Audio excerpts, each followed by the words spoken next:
You look great. Great to see you. You look stunning on the cover of Town and Country here, too. Ooh la la. Ooh la la. Ooh la la, ça sent. Ooh la la. We have a lot to talk about because yeah, we do. Since the last time you were here, you are now engaged and you have a baby. Yeah, a lot of things happen. Congratulations. Oh my God. I know. Are you freaking out? How are you loving it?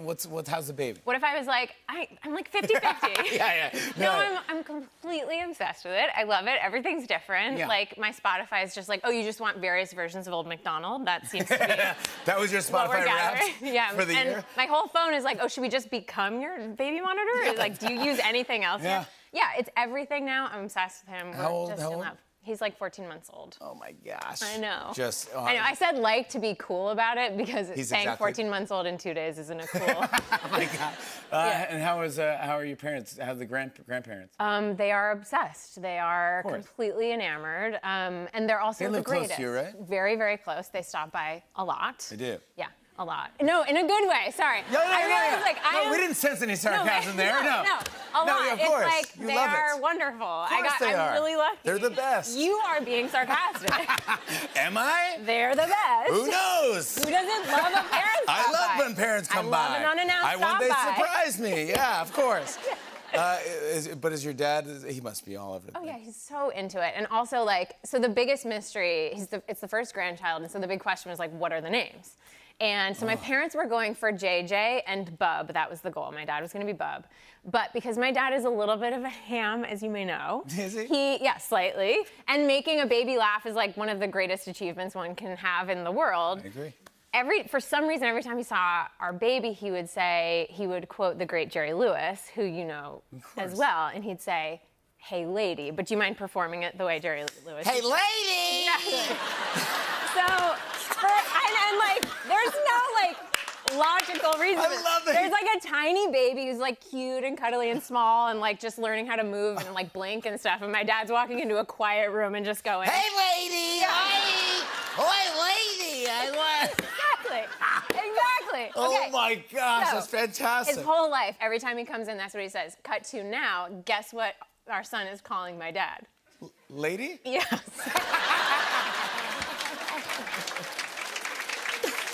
It's fantastic. You know, you can't plan those things. No, you can't plan it. So the big question is like, do we keep referring to him as Bub, or do we just go with it? He's and say, lady like, from now on. Here. He's ladies here. I love it so much. Yeah. Give him my best, please. I miss him. I love him. Let's talk about Megan, because by the way, Let's talk about it. I cannot wait for this. It is the freakiest, scariest thing ever in the world. It's getting great reviews, by the way. 95% fresh on Rotten Tomatoes. Fresh. Yeah. You star in it. You also executive produce it. Can you set up what Megan is for everyone? So basically, it is the story of an AI robot that has been designed to look like a doll and is an ideal playmate for a kid and kind of like a nanny / co-parent to a parent. Yeah. And my character Gemma is the roboticist who has designed her, and I get custody of my niece under very tragic circumstances. And so I think, I don't know what to do with a kid. I know what I'll do. I'll use this robot I've been working on and use it to help me raise my niece, who I don't know how to handle. And I'll put them together because the robot needs the little girl to grow and learn, and the little girl needs a robot to like be sad about these terrible things that have happened to her. Oh my gosh. And, you know, it all just goes really well. Yeah, of course.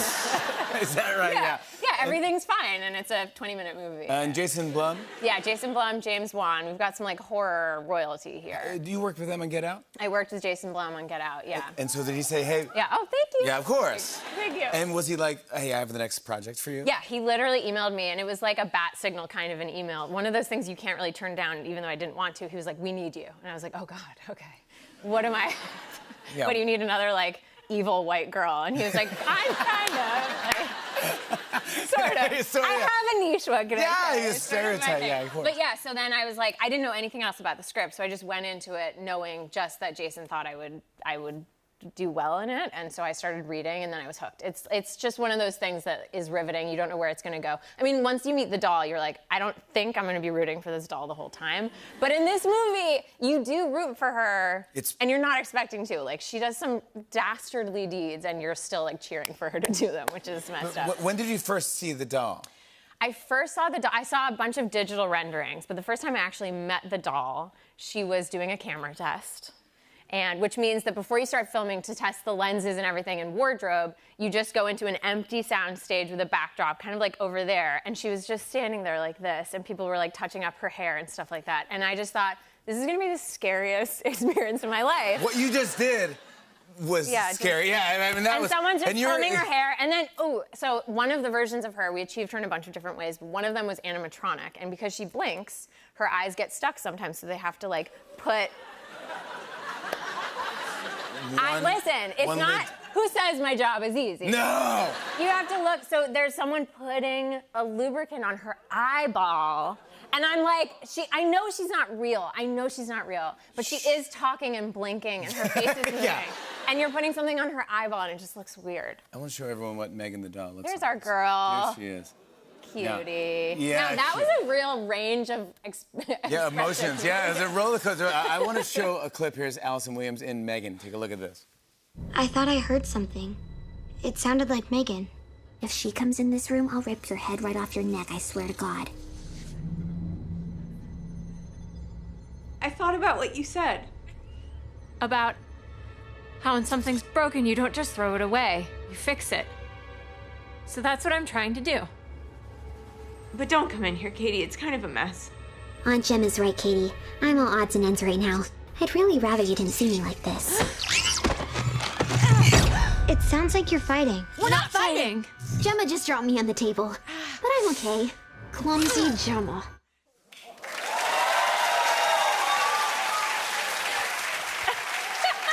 What? Clumsy Gemma. Oh. Your whole physical reaction should just be the only ad campaign we need for this movie. That's really what I felt. That's really what I felt. Yeah. I mean, when the trailer came out, it went viral immediately, and people were freaking out. People were dressed like Megan for Halloween. Before it even came out. It's not even out when yet. we were designing her, we were like, I mean, ideally it's a costume that becomes iconic and people will dress up like her for Halloween, and it's like a cult costume that you can identify. And then last Halloween, people were doing, we were so excited. It was the greatest. There's this scene where it went viral of Megan is dancing. Yes. And down a hallway. We have that moment. Check this out.